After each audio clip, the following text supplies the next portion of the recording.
आज की इस वीडियो में 50 पैसे के दो सिक्कों की बात करेंगे हम। एक सिक्का होगा जिसकी कीमत 25,000 होगी। दूसरा एक और वैसा ही सिक्का होगा जिसकी कीमत 25,000 होगी। मतलब दो सिक्के ऐसे अगर आपके पास होंगे तो उन सिक्कों के बदले में आपको 50,000 रुपए तक मिल सकते हैं। लेकिन कोई भी कॉमन सिक्का कभी भी 50,000 की वैल्यू नहीं दे सकता है। अब वो रेयर वैरायटी के सिक्के कैसे होंगे, उनकी क्या पहचान होगी, उसके बारे में इस वीडियो में आगे हम लोग डिटेल में जानने की कोशिश करेंगे। लेकिन अभी आप जो मेरे हाथ में सिक्का देख रहे हैं, ये 50 पैसे का सिक्का, ये बिल्कुल कॉमन सिक्का है। और ये एक विदेशी मिंट है, हमारी इंडिया की मिंट से बना हुआ 50 पैसे का ये सिक्का नहीं है। कुछ लोग ये भी सोचते हैं कि इन सिक्कों में जो मिंट मार्क है वो साइड में देखने को मिलता है, एक के नीचे जो मिंट मार्क बना हुआ है उसकी वजह से सिक्का रेयर बना हुआ है, लेकिन ऐसा बिल्कुल भी नहीं है। जो रेयर वैरायटी के सिक्के हैं उनके बारे में आगे हम बात करने वाले हैं।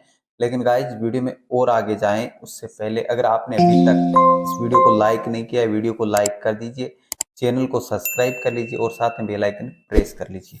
अब बात करते हैं कि अगर ऐसे 50 पैसे के सिक्के हमारे पास हो तो हम उन सिक्कों को कहाँ पे ले जाकर सेल करेंगे, इसके बारे में आगे बात करेंगे। लेकिन उससे पहले हम बात करेंगे उस रेयर वैरायटी के 50 पैसे के सिक्के के बारे में। वो 50 पैसे का कौन सा सिक्का है जिसके बदले में 25,000 रुपए मिल सकते हैं। लेकिन उससे पहले एक चीज और बताना चाहूंगा कि इन 50 पैसे के सिक्कों को कब जारी किया गया था, ये चीज आपके लिए समझनी जरूरी है उस रेयर वैरायटी के सिक्के को पहचानने के लिए। तो इन सिक्कों की जो मिंटेज थी वो हुई थी 1984 से लेकर 1990 तक। कॉपर निकल में ये सिक्के जारी किए गए थे। इसका वेट होता है 6 ग्राम और साइज होती है 24 mm और थिकनेस होता है 1.5 mm। ये तो हो गई कॉमन सिक्कों की डिटेल। अब बात करते हैं उस रेयर वैरायटी के बारे में। 1986 एक ऐसा साल था जब इन सिक्कों को जारी किया गया था अलग अलग मिंटों से। लेकिन 1986 में एक मुंबई की मिंट से भी सिक्का जारी किया गया था और ये सिक्का एक शॉर्ट मिंटेज की काउंटिंग में आता है आज के टाइम पर। 1986 में मुंबई की मिंट से जो सिक्के जारी किए गए थे उसमें आपको यहाँ पे एक डायमंड का मिंट मार्क देखने को मिलेगा।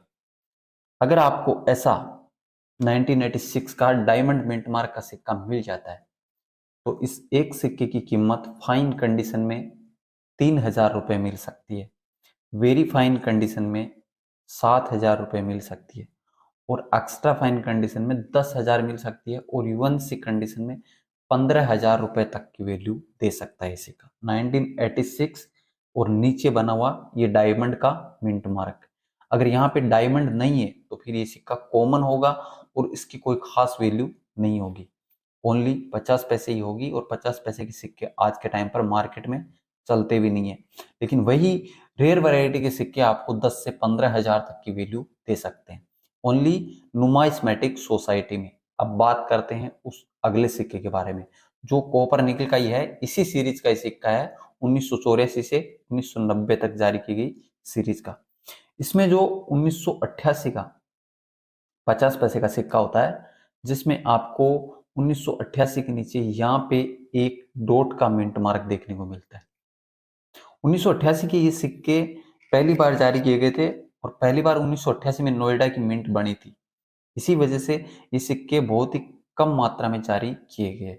1988 का ऐसा डॉट मिंट मार्क का शॉर्ट मिंटेज होने की वजह से इस सिक्के की कीमत आज के टाइम पर यूएनसी कंडीशन में परचेज करेंगे तो कम से कम आपको 25,000 रुपये देने पड़ सकते हैं। आज के टाइम पर यूएनसी कंडीशन में, जेन यूएनसी कंडीशन में सिक्का मिलता नहीं है। फाइन कंडीशन में अगर मैं इस सिक्के की कीमत की बात करूं तो 5,000 दे सकता है और वेरी फाइन कंडीशन में ये सिक्का आपको 8,000 दे सकता है और एक्स्ट्रा फाइन कंडीशन में भी ये सिक्का आपको 12,000 से लेकर 15,000 तक की वैल्यू दे सकता है। दो सिक्के मैंने आपको बताए, एक 1986 जिसमें डायमंड बना हुआ होना चाहिए और दूसरा 1988 उसमें आपको यहाँ पे एक डॉट का मिंट मार्क बना हुआ होना चाहिए। अगर ये दोनों सिक्के आपके पास में होते हैं तो आप हमें नीचे कमेंट कर सकते हैं, हैशटैग करेंसी बायर लिखकर आपके अपने दोनों सिक्कों के बारे में जानकारी दे सकते हैं, अपना एड्रेस लिख सकते हैं। लेकिन ध्यान देना, कोई भी नीचे अपना मोबाइल नंबर टाइप ना करें। और अगर आपके पास ऐसे रेयर वैरायटी के सिक्के हैं और आप इनको सेल करना चाहते हैं तो आप किसी एग्जीबिशन में जाइए और वहां पे जो भी कॉइन कलेक्टर हो या फिर कोई शॉप वाला आपको देखने को मिले उसको ले जाकर अपना सिक्का जरूर दिखाएं। लेकिन उससे पहले ये चीज जरूर मैच कर लें कि आपके सिक्के में 1986 के नीचे डायमंड बना हो और 1988 के नीचे डॉट बना हो, तभी वो रेयर होगा, तभी वो बिकेगा, वरना वो बिकेगा नहीं। जानकारी अच्छे से समझ में आई? वीडियो को लाइक करें, चैनल को सब्सक्राइब करें और साथ में